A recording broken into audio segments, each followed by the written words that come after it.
sticking with us. That wasn't bad. 225. Okay, this is the final panel of a very productive and informative day with a lot of challenges given to our panel. On this, we have the Honorable Andrew Natsios, who I remember fondly and well as the administrator of USAID, now the director of the Scowcroft Institute of International Affairs and professor at the George H.W. Bush Government School of Government and Public Service at Texas A&M. Of course, all our thoughts and prayers are with President Bush. Scott Dowell, Deputy Director of Surveillance and Epidemiology at the Bill and Melinda Gates Foundation, and Dr. Elizabeth Cameron, Vice President for Global Biological Policy and Programs at NTI. This has been a group of witnesses with a humblingly high level of education. Anyway, that's why it's been a productive day. Have you all decided who should go first? If not, Honorable Andrew Natsios, it's good to see you again. Nice to see you, Senator. Senator, I think we actually met in South, I'm trying to remember, we had dinner somewhere. I think it was in South Africa. I think that's right. 15 years ago or something. Yeah. Yes. I won't ask any more questions. It's an honor for me to be here today to talk about biological threats and global security. I'd like to address actually 4 areas, but one area Mike Osterholm dealt with in depth, so I'm going to take it out of my remarks, and that's the issue of supply chain management, which it's a hidden issue. He is the one who's been talking about it. We are about to issue a second policy paper in our pandemic policy initiative at the Scowcroft Institute, and we're going to include a whole section on this because that is not being dealt with. It is a huge risk for the United States, and we saw what happened with the hurricane in Puerto Rico, how vulnerable it is. Another vulnerability when the hurricane came in, was it 2005, 2004?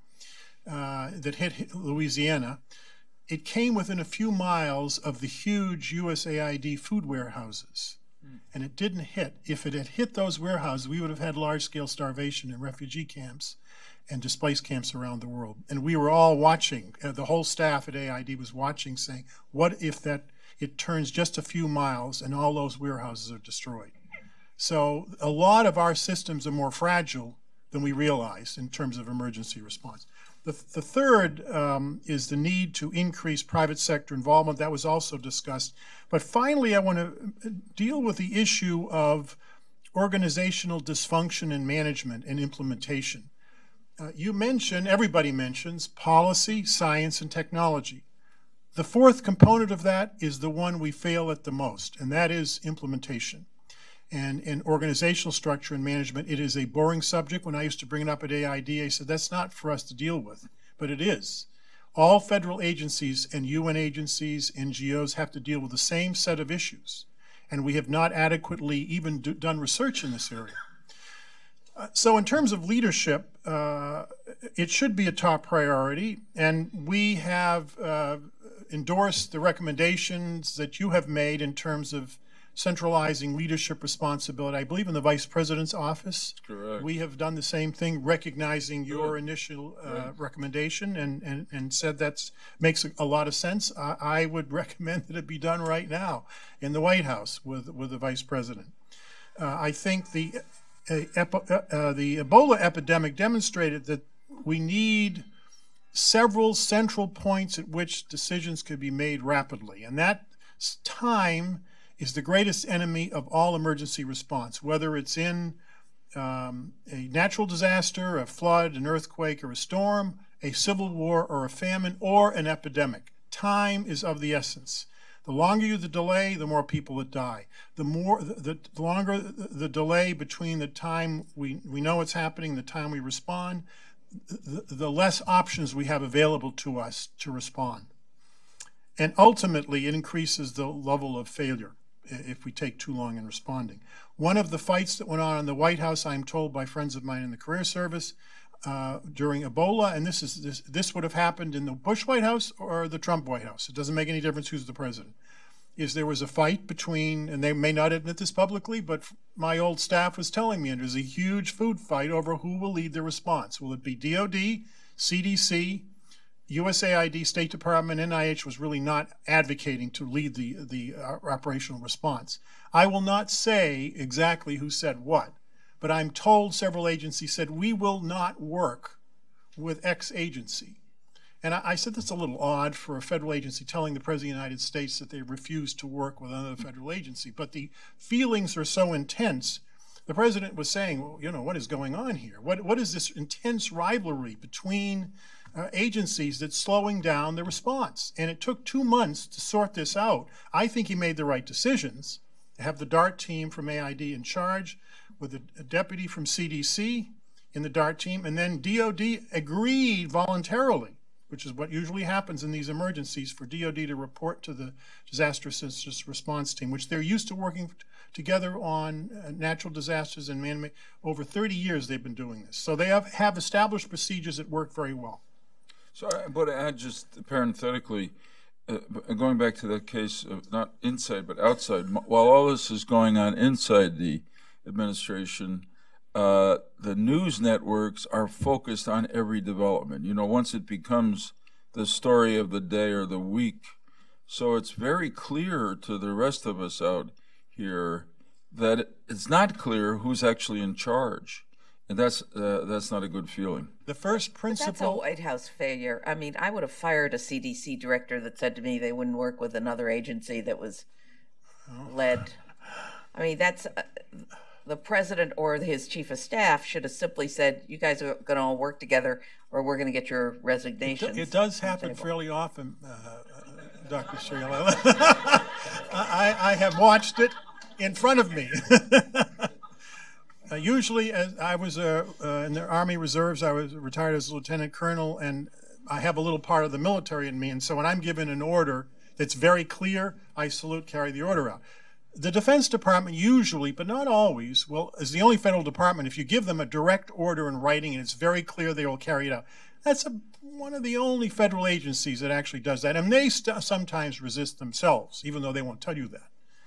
So leadership is very important. Leadership of the United States in the international system counts. In fact, we're seeing now what happens when the United States is not in a leadership role, as it's had been for 70 years. And this has begun to slip even before the Trump administration. The nature of the international order is changing, and we're going to see, I don't know if you remember that movie that was written, that was produced, I think in the early 40s.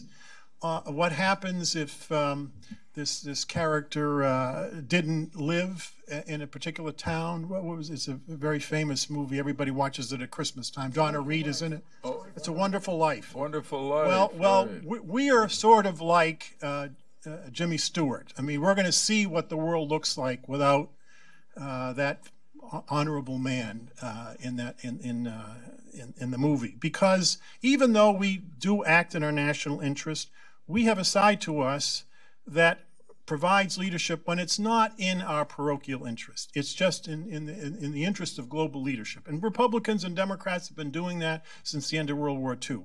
And as our power in the international system subsides, we're going to see more ultranationalism by countries around the world. And the consequence of that, in my view, is going to be disastrous. The progress we've made is going to deteriorate. Alex Dowell, who's a scholar, a British scholar, he teaches in Boston, I think at Tufts now, and Alex is an old friend of mine, and he wrote a book called Mass Starvation, and he tracked the number of famine deaths in the last 150 years. He said the only time in history that there's been a substantial drop in the number of people dying of starvation in famines is since 1980. And that is because of both the globalization of the world food system, which is primarily private, but it's also because the emergency response system of the United Nations, the World Food Program, the ICRC, the NGOs, and the aid agencies like AID and DFID and the European Union have developed a system that is very effective in preventing starvation deaths. So he shows dramatic drop, and he says in the book, this is a function of the international, which he used to be very critical of. It's now working. I'm afraid it's going to start deteriorating if we don't pay attention to it. So leadership counts. The second thing that is very important from our perspective is the involvement of private industry, not just the pharmaceutical industry, but all private industry, because all industry that operates in the developing world in particular has to worry about their workforce. Whatever they're doing, whether they're oil companies or mining companies or manufacturing plants, their workforce will be devastated. And many of them have done emergency planning, but they haven't done it in a group. They've done it individually within their own corporations. And they have not been engaged in this with the U.S. government or the international system, and I think that's a weakness that needs to be corrected. We also believe at the Scowcroft Institute, and we will have this in the next policy paper we produce, which is coming out in a few weeks, is that that we need to alter the incentive structure in the private markets to make it profitable for companies to take technology that's already been developed. Science has already done the research. Technology is there. The problem is implementation. It has not been mass produced. Why? These are vaccines. There's different kinds of drugs that would be extremely useful in the developing world. It's because the market's not there. They're not going to do this just because it's a nice thing to do. And so we need to alter the structure of the markets through, we have an example of this already, what's called Gavi, Global Alliance for Vaccines and Immunizations. It was started 18 years ago.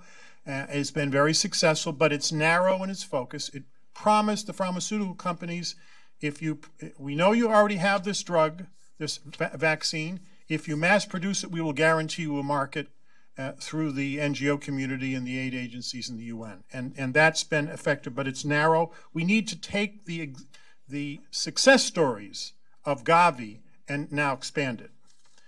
And the final issue is this question of implementation that I mentioned earlier. One thing everybody talks about in the international system and in the US government is the need for more coordination. I tell my students when I taught at Georgetown, if you mention the word coordination, I'm going to throw you out the window. I mean, that's rhetorically, of course, only. Because it doesn't mean anything. The word coordination has so many different definitions, and the bigger problem with it as a word is people don't understand what it means. It means you're going to slow down responses. Coordination is inversely related to speed in emergency operations. The more you coordinate, the slower you are.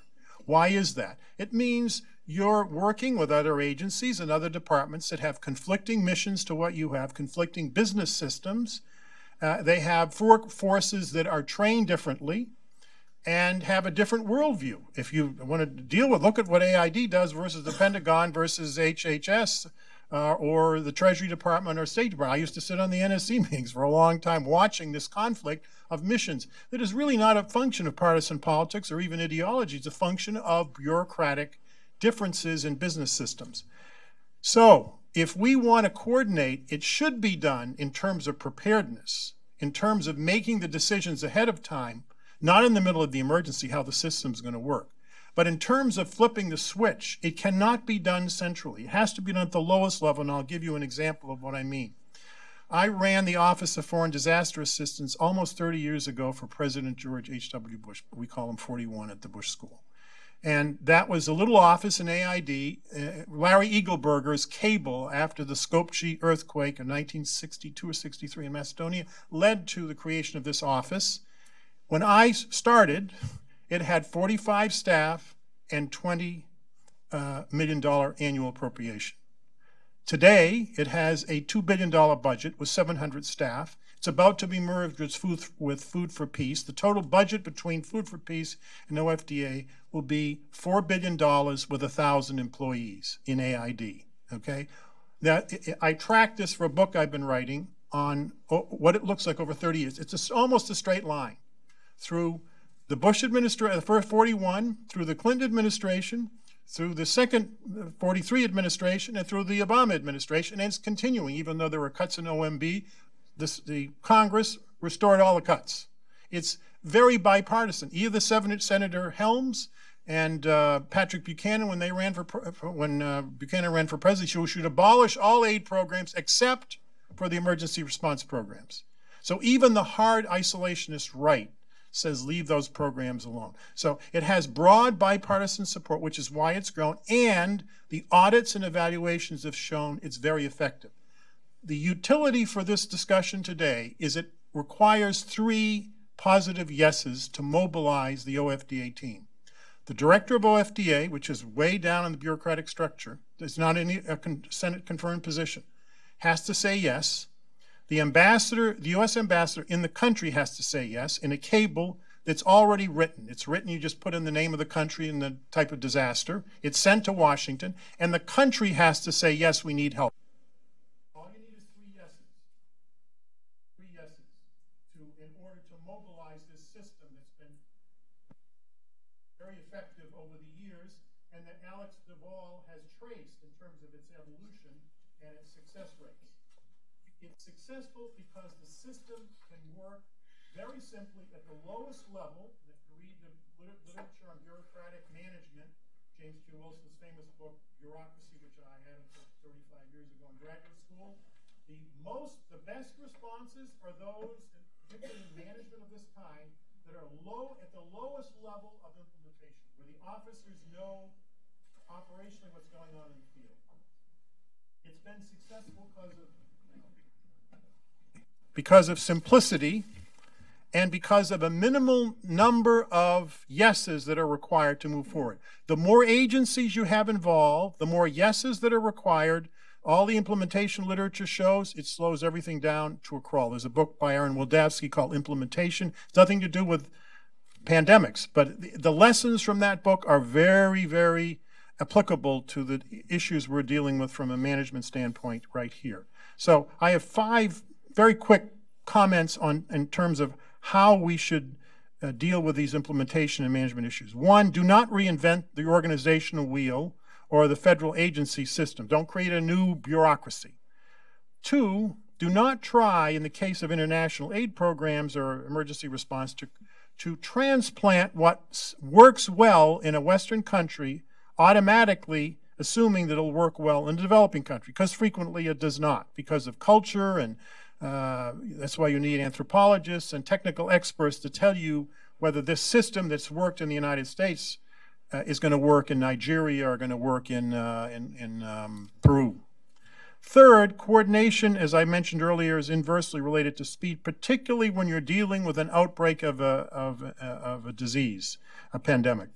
Fourth, do not confuse emergency response with other organizational biomanagement issues. And I don't know if that term exists, but I made it up, biomanagement. And so doing coordination between agencies before the emergency is very important. That's why we need the vice president's involvement. But once the event takes place, we need to decentralize the decision-making process to the lowest levels and minimize the number of people who have to approve it, or we won't get there in time. And finally, organizations which train together in emergency response are proven by a lot of literature. Both domestic emergency response and international emergency work much better together if they train together. They do simulations together. That's why the Defense Department is constantly training, constantly. 20% of the Defense Department budget is used for training before wars take place. And I would argue if we want to make our system work, it's not enough just to make the organizational decisions. We have to get the units together in the government. They're going to be doing the response after the decisions have made organizationally, and actually have them work the problems together in exercises before the actual event takes place. Thank you. Thank you. We'll come back to some of what you said, Dr. Dowell. Thanks for being here. Well, thanks very much for your opportunity to speak with you all. I'm going to make just one recommendation, and some of what I say will reinforce what Andy just said, maybe not all of it, but I once got a basket of chicken products from the Prime Minister of Thailand, and if you bear with me for just a couple of minutes, I can explain why that's relevant to what we're talking about here. I was actually there, sent by CDC for 4 years to start what became the first global disease detection center. And those were the years, it was 2001 to 2005, so the years of SARS and avian influenza. We dealt with SARS first. It came to Thailand actually in the lungs of a physician named Carlo Urbani, who was a colleague, worked for the WHO in Hanoi, and described some of the first cases. He got sick on the way to Thailand, and I ended up taking him to the hospital and making sure he was cared for safely through about a 3-week period. And during that period, the SARS epidemic evolved quickly across Southeast Asia. If you weren't in Asia at the time, it's hard to appreciate how frightening and uncertain that time was. We really weren't sure which way it was going to go. It ended up he ended up dying, but the virus didn't spread from him. Thailand ended up having 7 SARS cases, so not a large number. And the initial response that was led by the Ministry of Public Health was taken over when it became clear that tourism was being impacted. And so despite the small number of cases, it impacted the economy of Thailand for a limited period of time in a substantial way. Once they got through SARS, avian influenza hit, and this was different. Influenza H5N9 had an even higher mortality in humans than SARS did, and it killed upwards of 50% of the people it infected, but of course it spread mainly in chickens and killed thousands of chickens, and tens of thousands were being culled. So avian influenza had an impact on the agricultural side. We had set up with our Thai colleagues for SARS what was they called a war room. We would call it an emergency operations center now. And that war room was activated for avian influenza, but it quickly became apparent that the epidemic was beyond the capabilities of the health department. And so the agriculture was involved, the military got involved in the culling of the birds. Again, transportation, trade, and tourism were impacted. And so the Prime Minister said, we can't have this run by the Ministry of Public Health, and appointed a Deputy Prime Minister to organize it. And I remember the Deputy Prime Minister as a very capable person who did his best to organize the different departments, but he had no experience in managing an epidemic, and also didn't have experience in directing the resources of the Ministry of Defense or the Ministry of Health or any of these other ministries that he had to direct. And so he did his best to make it up as he went along. And again, the number of human cases of avian influenza was relatively small, and so it worked out okay. So that was the backdrop. I got this call saying, the Prime Minister wants to see you. And I said, really? I wasn't expecting it. So I called the U.S. Embassy and I said, what do I do if the Prime Minister wants to see me? And they said, well, you go. And so I got in the car and went down. You may have been at Government House in Thailand, but it's this set of beautiful little buildings and this green grass. And I got out and they directed me to one of them, and I kind of smoothed down my suit and walked in. There was a security guy sitting there, and I told him, I think I'm supposed to be meeting with the Prime Minister, and he said, over there. And so I walked over to this room the door was cracked open, and sure enough, I could see the Prime Minister, who I recognized from the newspapers, and the Minister of Public Health, and the Deputy Prime Minister, and I assumed all the other ministers having a meeting.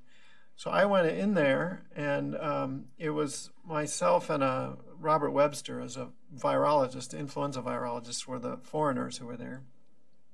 And we heard some of the discussion over the next 15 or 20 minutes as they finished up their discussion about the avian influenza, and then they had some questions for us about this little cluster we had investigated where it was person-to-person transmission for the first time, and was that going to be a big problem? It turned out it wasn't.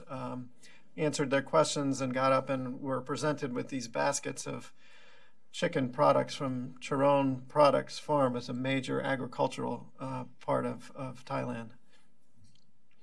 So I tell you about this rather surreal experience to emphasize the point that Andy made, that the time to invent the response to the epidemic is not during the epidemic.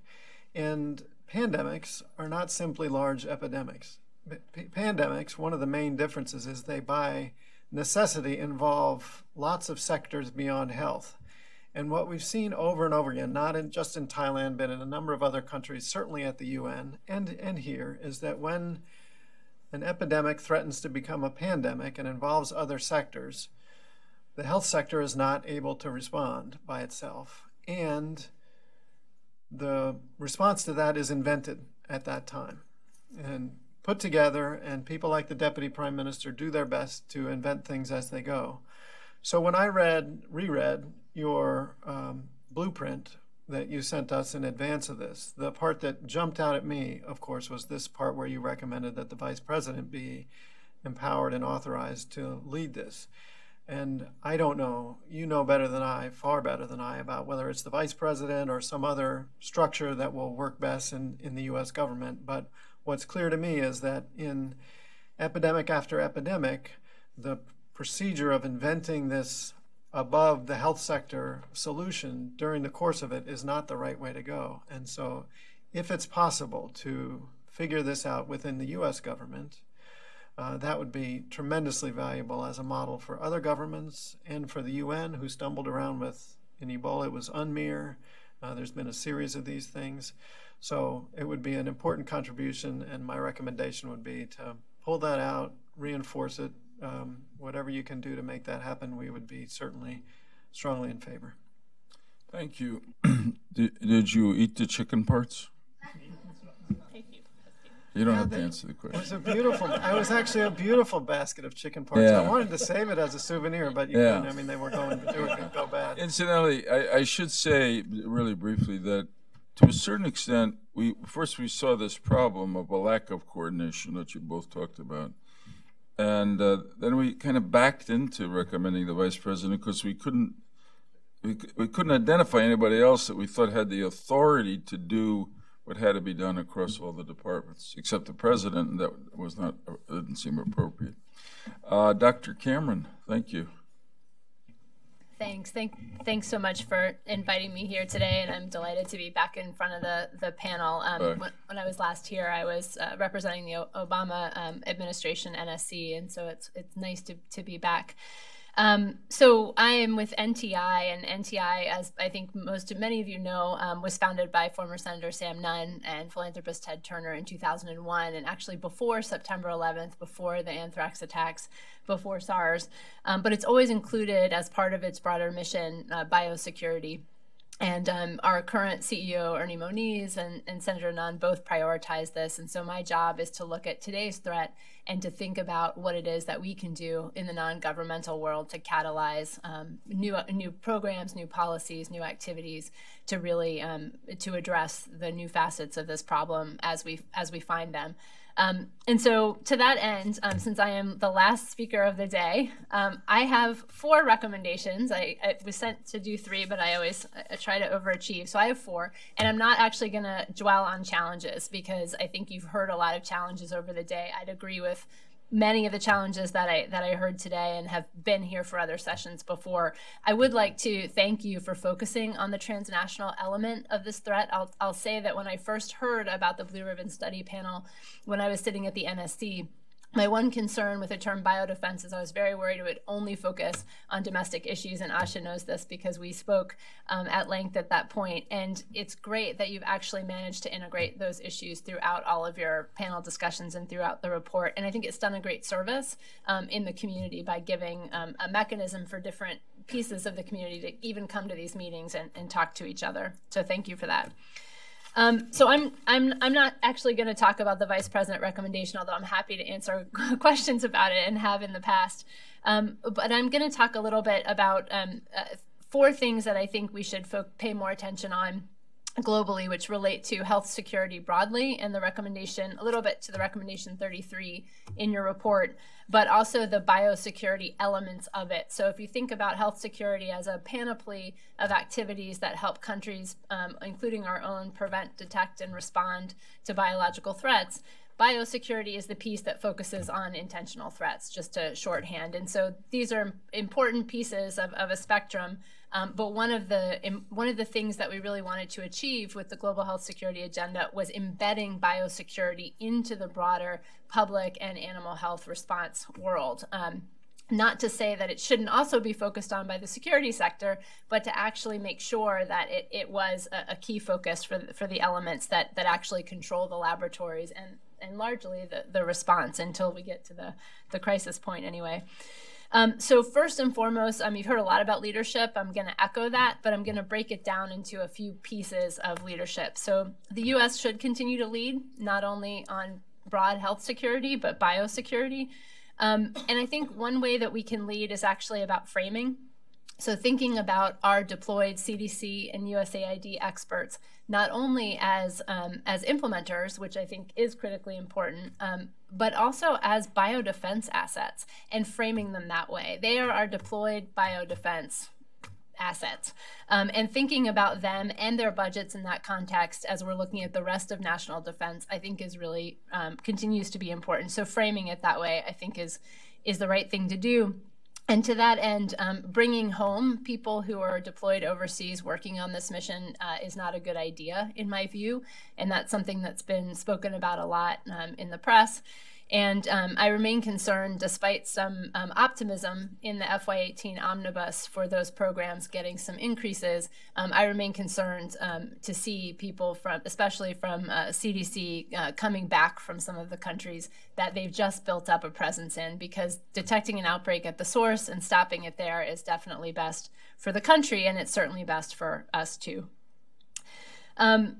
The second piece of leadership is obviously resources, but not just for state and USAID, which I think we talk about a lot. I'm not for just USAID and CDC, which we talk about a lot when we talk about health and health security, but also the DoD and State Department cooperative threat reduction programs. And I haven't heard them mentioned since I've been here. I don't know if they were mentioned earlier today.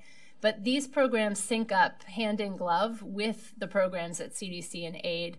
And they are roughly, I did a back of the envelope calculation over the summer, they're roughly 2/3 of the world's funding for biosecurity. So those programs are carrying the load for everyone else. And they're not increasing. They're actually, in the case of DoD, they have historically been decreasing as a function of the rest of CTR.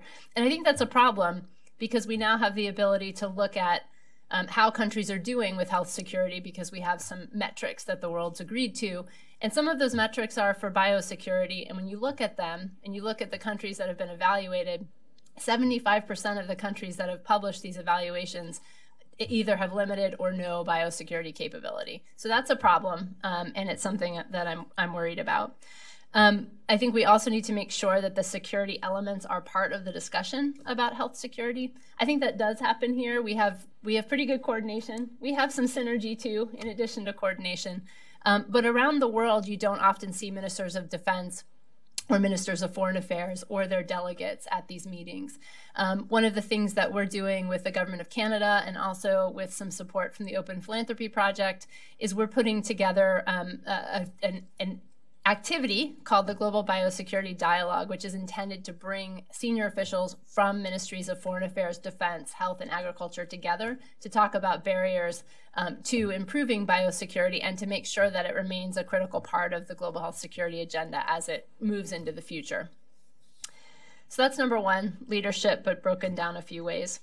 Number two is this element that Terry Taylor spoke about really well earlier today, and that's paying attention to emerging risks, including those that are associated with advances in technology.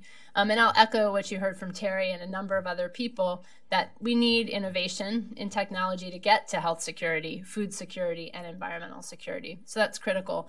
But it's undeniable that the democratization of this technology is increasing the likelihood that disease threats can be made and modified from scratch. And we know from seeing horsepox published recently, synthesized and published recently, that smallpox can be created from scratch. And that's just what we can imagine today.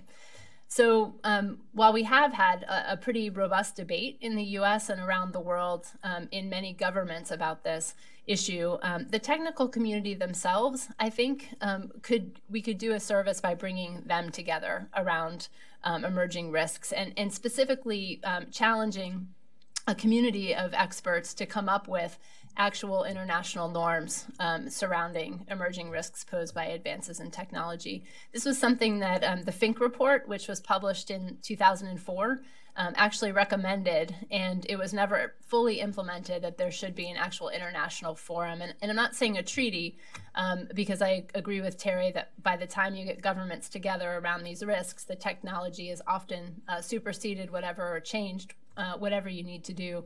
But I do think there need to be nimble ways for technology experts themselves, as they're creating technology, to think about the risk, and also to challenge them to think about safer and secure technologies. So in the cybersecurity world, we have people who are technology experts who are building, cybersecurity elements. We don't really have a technical biosecurity cadre. We have policy wonks and we have laboratorians, but we don't really have a technical cadre, and I think we probably need one.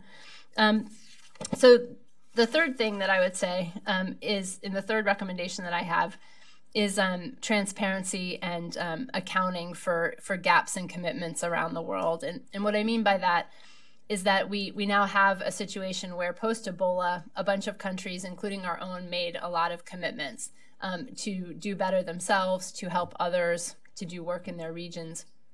And making sure that there is a mutual accountability framework for that is really important, to track who's doing what and whether they're living up to what they said that they were going to do in a positive way.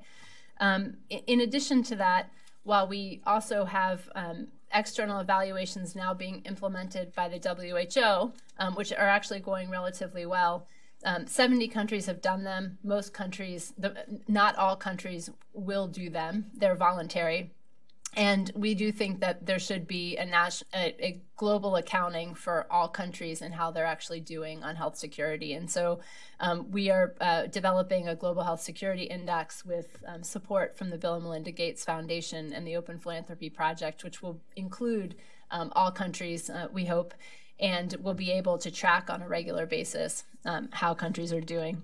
I'm happy to answer more questions about that. But in the interest of time, I'll move to my last recommendation, which gets at some elements that were discussed on the last panel as well.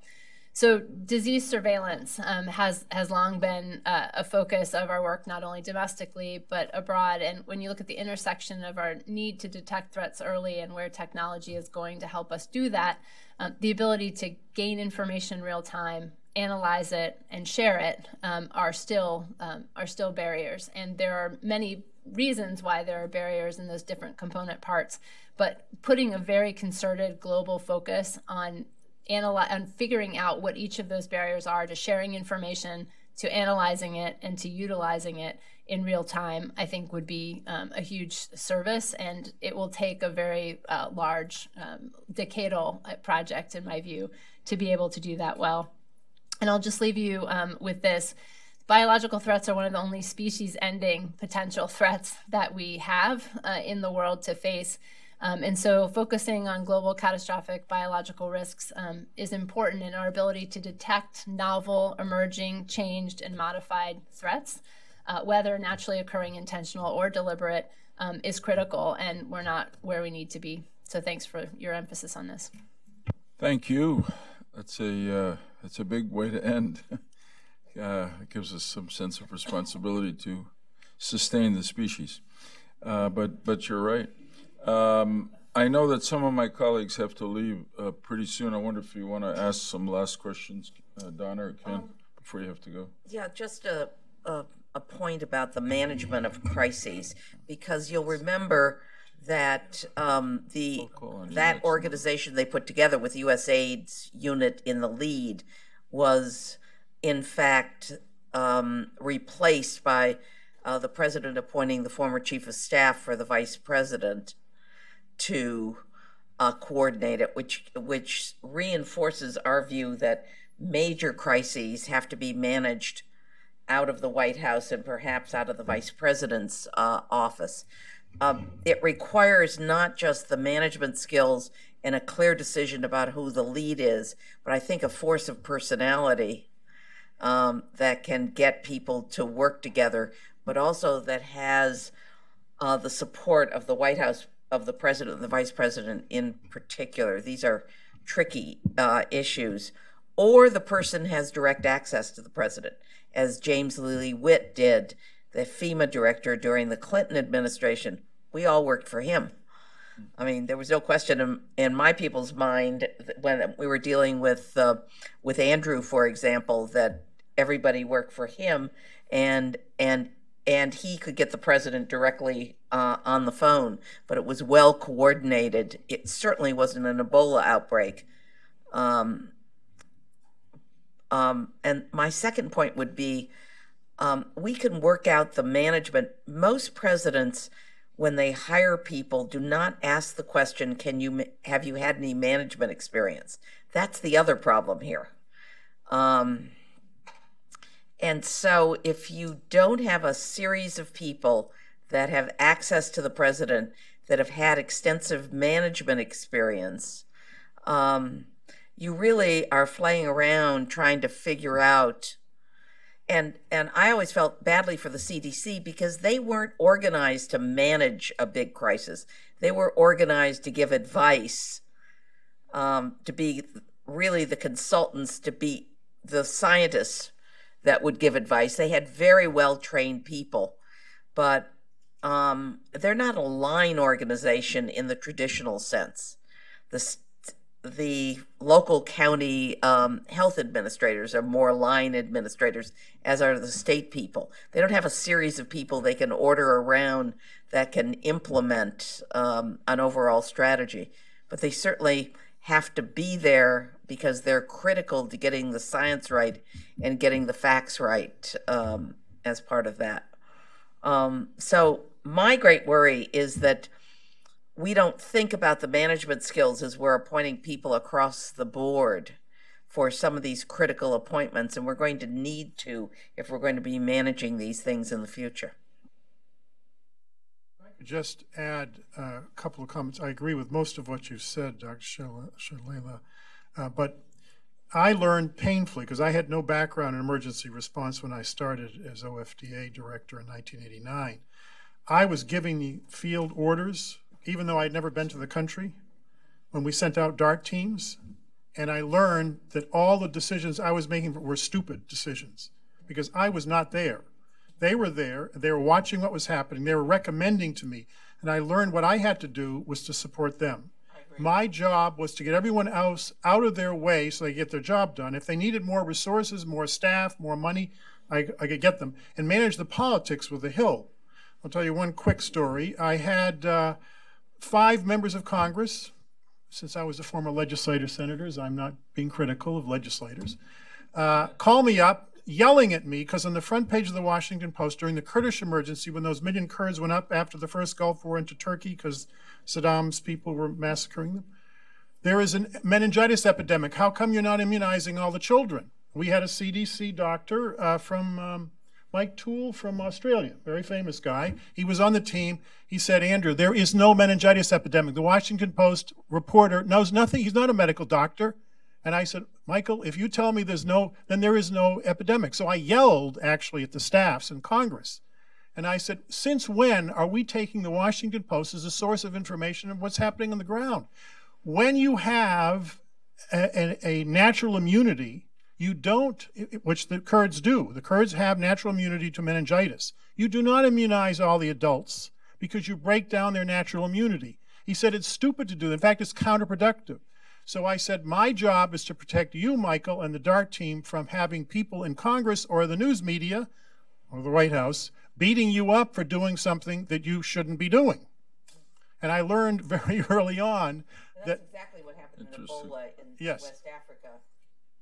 Once they got the resources, they were making decisions on the ground. Right. That's the best way to do it. Tom? Well, Joe, I just first of all thank all of our experts today. I think this has just been an extraordinary day, and the presentations have just been consistently extraordinarily informative. Andrew, I think you've sensitized me to the word coordination. I think that's fitting. I would say, though, I think we have to be cognizant of the importance of semantics, and we have to come up with words that describe what it is we need to do. And it seems to me we have to tear down the silos. We have to create far greater managerial authority and responsibility. And I like your delegation of responsibility to the lowest levels. But somehow all of that is needed. And I don't know that implementation in and of itself fits. I mean, I could see independent implementation that would be counterproductive and actually create more problems without some degree of effort of understanding how you bring all of the entities together to create more of a unified force going forward. And I take your point about coordination, and we overuse it. Oftentimes, excessive bureaucracy is a result of too much coordination, and that's your point. But I think we still have to be cognizant of the need to do a lot better job of bringing the entities together than we do today. Well, just to add, in 2003, we assigned for the first time permanently senior foreign service officers to all the regional combatant commands, and they're still there. Not the same officers, we rotate them, but they're permanently at the headquarters, and they do actual exercises with the military, and they become friends with them, and they trust each other. I will not mention who it was, but during a major emergency before I was aid administrator, I remember a Marine four-star general saying, maybe I shouldn't say this, I won't say it in public, but he said some very derogatory remarks about humanitarians. And I said, General, it's very easy for you in the field with tanks and weapons, and I'm a former military officer, to go into a war zone. You know, our people don't have guns when we go in. The real heroes are the aid workers from AID and the United Nations and the NGOs and the ICRC that go in without any protection, at risk, into a war zone. So don't make any comments about who's tougher, okay?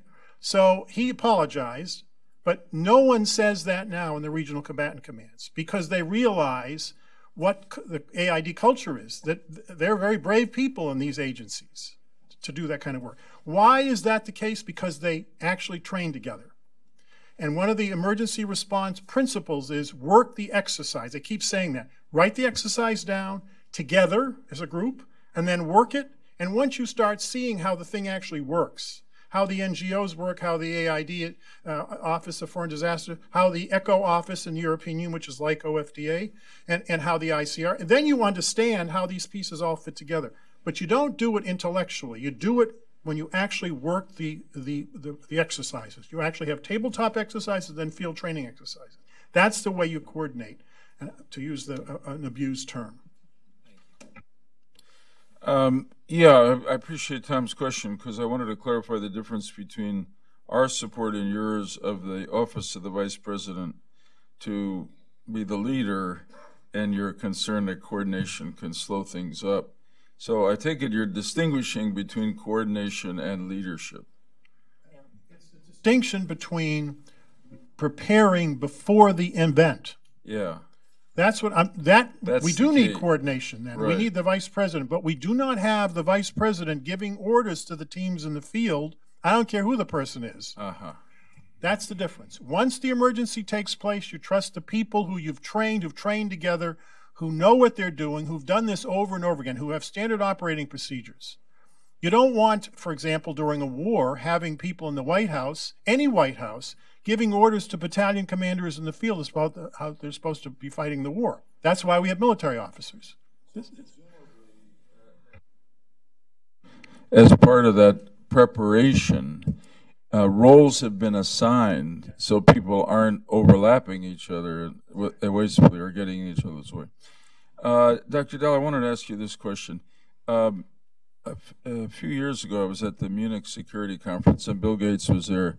Gave a great talk about the take care, folks, about the bio threats, and I felt really I'd already started. I felt really encouraged by his interest, and I've seen every now and then he's spoken again about it. Has the Gates Foundation actually supported programs that deal with the bio threat? He has continued to prioritize this, and in fact is giving the Shattuck lecture day after tomorrow at the Massachusetts Medical Society, focused on epidemic innovations that are needed. So it's top of mind for him. And the foundation has, in a series of responses, sort of backed into engaging on epidemic preparedness. So it has not been a priority for the Gates Foundation historically. We got into it with Ebola in a smaller way, again with Zika, and now we have a small strategy around epidemic preparedness coordination that we're making modest investments in. So I think the answer is yes, and also that we recognize that the major job of health security, as with all security, is a government function, and that we will never displace the role of governments in doing that function. Agreed. But there is a really important role to play. Actually, he's playing it by speaking out because it educates people. Dr. Billy, you know, I saw you do something that's rarely done in Washington. You gave your microphone to someone else. This is really very rare.